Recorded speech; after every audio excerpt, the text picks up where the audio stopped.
The Dark Triad, inside the mind of serial killers. When we think of serial killers, we often imagine a very specific type of person, someone lurking in the shadows, looking strange or menacing. But the reality is far more unsettling.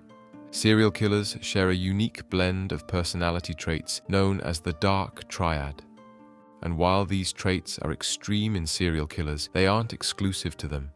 In fact, you might encounter them more often than you think, hidden behind a friendly face or a charming demeanor. So how do you recognize these traits? And more importantly, how do you spot them in the people around you?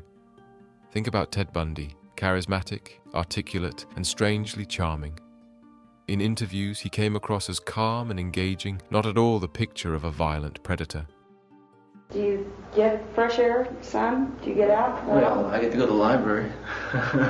It's a 50-yard walk from here across the parking lot to the library. That's my fresh air. Do you have more freedom? Yet Bundy murdered over 30 women and, even after being captured, managed to escape and kill 3 more.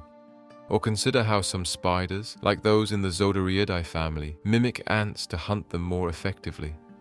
Serial killers aren't much different. They disguise themselves, blend in, and use their charm to mask their true intentions.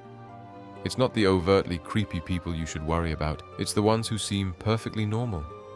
Take Ed Kemper, for instance, articulate, educated, and seemingly well-adjusted, yet he brutally murdered 8 people. These killers operate at the far end of a spectrum that starts with ordinary people and ends with the most dangerous predators. But it's not just about serial killers. Many of us have encountered people who seem off, but most of the time, they aren't the real threat. It's the charming, seemingly normal ones who might be hiding something darker. So how can you identify these traits in others?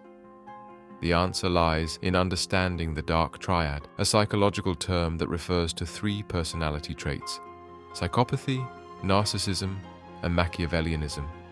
Psychopathy involves a complete lack of empathy, an inability to connect with others emotionally.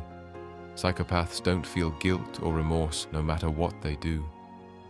Take Charles Manson, for example.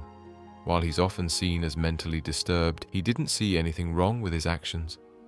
Ted Bundy went even further, dismissing guilt as a pointless emotion, a social mechanism that only weakens people.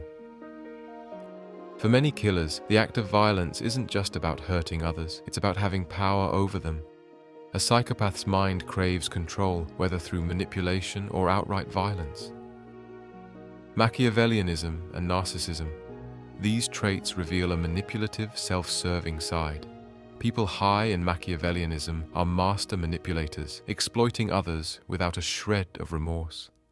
They're always strategizing, always planning their next move. Narcissists, meanwhile, are obsessed with their own importance, constantly seeking admiration and validation. Consider Richard Ramirez, the Night Stalker. His blend of narcissism and Machiavellianism made him a particularly dangerous figure, driven by an insatiable need for attention and control. Not everyone who displays these traits is destined to become a serial killer, but they are always toxic and often dangerous. Your best defense is to recognize the warning signs, keep your boundaries firm, and stay vigilant in your interactions. Remember, the true danger often lies not in the obvious threats, but in those who hide in plain sight.